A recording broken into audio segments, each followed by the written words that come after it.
بنحتفل بمرور 100 عام على إنشاء هذه الكلية العريقة. أكيد كان لازم الاحتفالية دي بقى واخدة الزخم اللي حضرتك شايفاه. الحقيقة إن الكل من كل كليات العلوم ومن كل الكليات في الجامعة حابين إن هم يكونوا موجودين معانا النهاردة، لأن دي احتفالية استثنائية الحقيقة. كلية عريقة، كلية ليها أمجاد كبيرة، كلية لما أنشئت بأهداف وطنية راسخة لتمصير العلوم وتمكين مصر من سواعد أولادها اللي هم يقدروا يبنوا المجد إن شاء الله. 2026 بقى يا فندم أحلام حضرتك لكلية العلوم؟ أحلامنا كتير قوي، أحلامنا كتير قوي. زي ما قلت قبل كده في الخطة بتاعتي إن إحنا بحلم بكلية علوم ذكية ومنتجة ومستدامة. والحقيقة إحنا خدنا خطوات كتير في 25 علشان نحقق ده، زي إنشاء وحدة التواصل الصناعي المستدام، والحمد لله دلوقتي بقى عندنا مشاريع كتيرة جدا من الوحدة دي. زيادة الموارد المالية للكلية، وده بشكل كبير جدا. يمكن في الشهور القليلة القادمة هنشوف إنجازات كتيرة في تحديث البنية التحتية من معامل ومدرجات لكلية العلوم، يمكن بشكل لم يحدث منذ عقود. طبعا إحساس بالفخر إن أنا أنتمي لهذا الصرح العلمي العظيم. وطبعا يعني على مدار إنشاء كلية العلوم، وكلية تزخر بالعلماء في كافة التخصصات العلمية، وفي نفس الوقت أسهموا إسهامات عظيمة جدا في تطور العلوم بالنسبة للمنطقة لمصر أولا، والمنطقة العربية وللعالم أجمع. والله حاجة مشرفة جدا جدا إن هذه الكلية كلية عريقة وخرجت عظماء في التخصصات المختلفة، خصوصا العلوم الإنسانية يعني. والواحد بيفتخر طبعا إن هو قضى مدة كبيرة جدا في الكلية دي، دلوقتي حوالي 65 سنة من العمر داخل كلية العلوم. ف يعني أقول إيه حضرتك إن هذه الكلية كلية عريقة لها أساتذة أو أخرجت أساتذة دلوقتي في كل المجالات على مستوى عالي جدا جدا جدا، وفي منهم ناس حقيقة في أوروبا وفي أمريكا. عشان كده الحمد لله نلاقي كلية العلوم جامعة القاهرة هي الجامعة الأم، خرج من رحمها آلاف الطلاب وآلاف الباحثين اللي أثروا في البحث العلمي مش بس في مصر، على مستوى الوطن العربي كله الصراحة الحمد لله. 100 سنة الحمد لله إن احنا عايشين لغاية ال100 سنة ما فاتوا يعني. فاحنا بنتذكر يعني 1925 ده تاريخ عظيم جدا في التعليم في جمهورية مصر العربية، وبالذات كلية العلوم.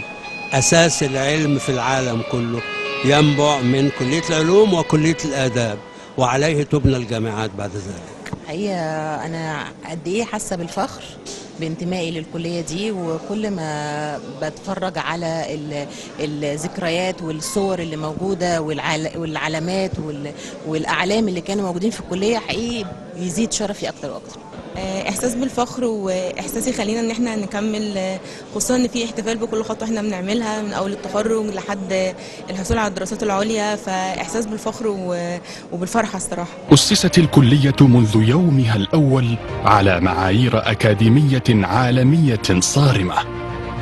استعانت الكلية بكوكبة من أساتذة الجامعات في أوروبا جنبا إلى جنب مع الرواد المصريين.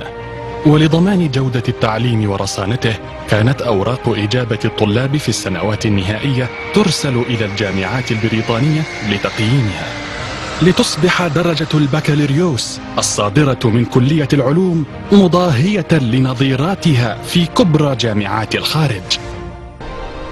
لم تكن 100 عام مجرد سنوات تمضي، بل كانت راية تسلم من جيل إلى جيل، من الرواد الذين وضعوا الحجر الأول إلى العمالقة الذين طوعوا الطبيعة لخدمة الوطن. نحن الآن في قلب الميدان، حيث العلم يمشي في الشوارع، يزرع الصحاري، ويغوص في أعماق البحار. في عام 1930 كان سيريل كروسلاند يضع حجر الأساس لمحطة الأحياء البحرية بالغردقة، مهيئا المسرح لظهور رائدنا العظيم حامد جوهر. وبفضل جهوده أصبحت الغردقة مركزا عالميا لدراسة الشعب المرجانية. هذا الزخم لم يتوقف عند الشواطئ، حيث أكملت العالمة فيفي تاكهولم حلم زوجها جونار في تطوير المعشبة النباتية لتقدم لمصر أيقونتها الخالدة موسوعة الفلورا المصرية. لم يقف التوثيق العلمي عند حدود عالم النبات، حيث أنشأ الدكتور حسن شاكر أفلاطون حجر الأساس لمتحف علمي فريد لعلم الحشرات. الراية التي حملها ببراعة الدكتور محمود حافظ. هذا العطاء المتدفق جعل كلية العلوم المؤسسة الأكثر تتويجا في تاريخ العلم المصري، فهي تنفرد بأكبر سجل للحاصلين على درجة دكتوراه العلوم، أرفع الدرجات الأكاديمية.